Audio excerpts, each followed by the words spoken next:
Science has also said if we knew the secret of light, we would have a new civilization.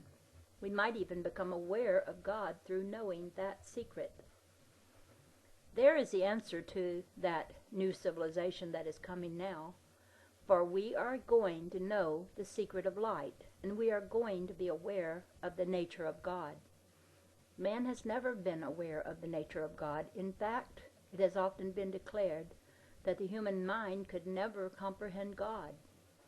That statement has been based upon the assumption that the reason we could never comprehend God is that our senses could not detect God. It is true that we cannot see God, but we can know Him, and therein is the essence of New Age thinking. The next 100 years will see as great a spiritual advance in the culture of our civilization as it has seen physically during the past 100 years. That which we cannot see, we can know. We can see the bodies of men, but we cannot see man, for the supreme being within man is invisible. He cannot be seen. He can only be known. For the same reason, we cannot see God, but we can know Him, and we can know the nature of God by knowing His laws and creative processes. When we know the nature of God sufficiently to reflect His nature in us, we become God to the extent of our ability to reflect His nature in us. By knowing the secret of light, we will know the mystery of life and death, of reincarnation, of matter and space, and the relationship of suns to planets. The more we know the light, the more we shall realize our purpose in manifesting that light gloriously. Every moment of life in the light is a moment of glorification in the awareness of our omnipotence in manifesting the light. Someone once asked Toscanini's son, "What was the highest point in your father's life?" The answer was, every point in it is his highest point. He lives gloriously and fully every moment of his life, whether conducting an orchestra or peeling an orange. That is what we must do when we fully know the purposefulness of life. Live it gloriously by living it ecstatically. We can live it ecstatically only as we know the ecstatic nature of God and become like Him through being continually inspired by communion with Him. To become like Him, we must become aware of our identity with Him. We must know Him as Creator of all that is, and in so doing, know ourselves as Creator of all that is. God's one purpose is to express His will by giving of His love in the fulfillment of His law. Our one purpose is to give love in conformity with the law. God has no other purpose, nor has man. Nature expresses that purpose in every action, which records God's knowing through His thinking. The more we find the God of our searching, the more we know Him and become like Him. That is what I mean by the perpetual transformation of man, as man more fully knows his purpose on earth, by continually finding the kingdom of heaven within him. That is also what I mean by constant communication with God, communion of identity, which is oneness, not communion with Him as though He were another. The more we thus know God, the less we pray in the traditional, customary sense, which means finding words to express our desire periodically whenever we feel that there is something to ask for. Whenever I feel that ecstasy of love in me, I know that God and I are working together as one, not He and me, but just one. When I am inspired to create with Him as one, I know that His knowing and His thinking are my knowing and my thinking. My works are always masterly when I am thus one with the light, for I know that I am giving out God's love as commanded of me.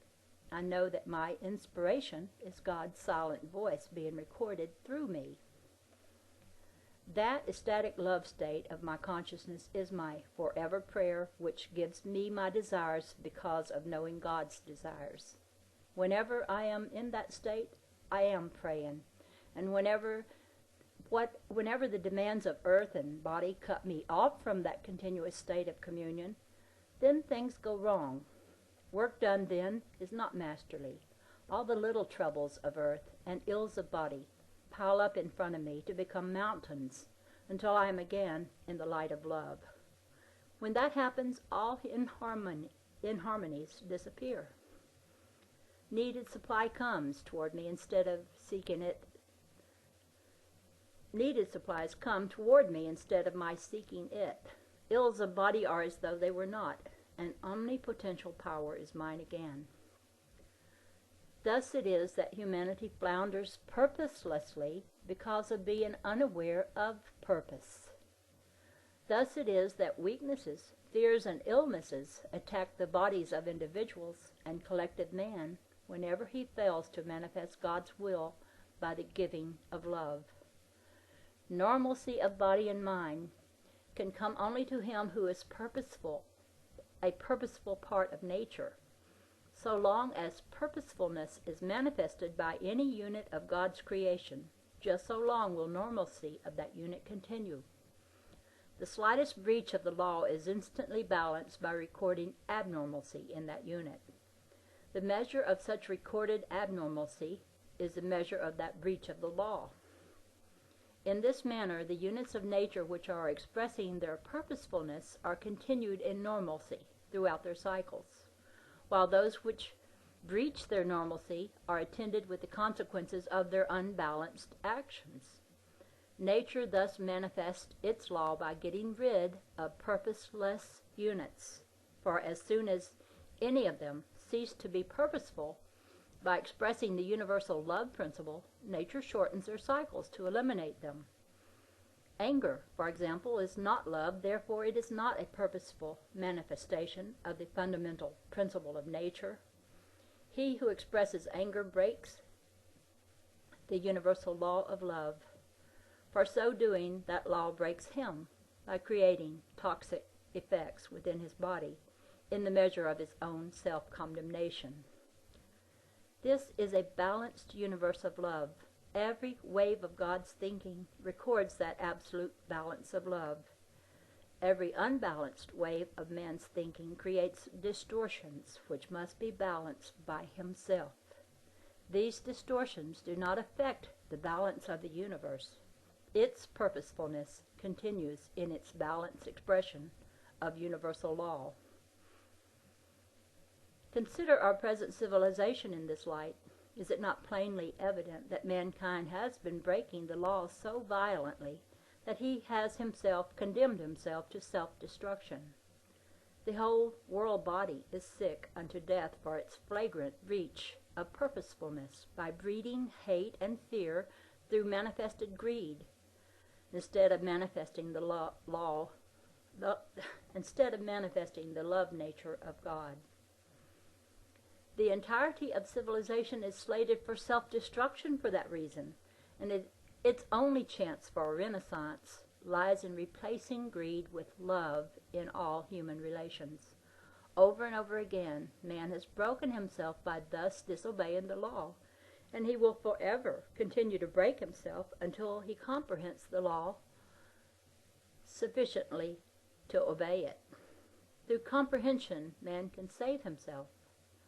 That is what Paul meant when he said, "Therefore be ye transformed by the renewing of your mind." When we know the fulcrum and lever principle of the wave, we shall know the father-mother principle of this creating universe.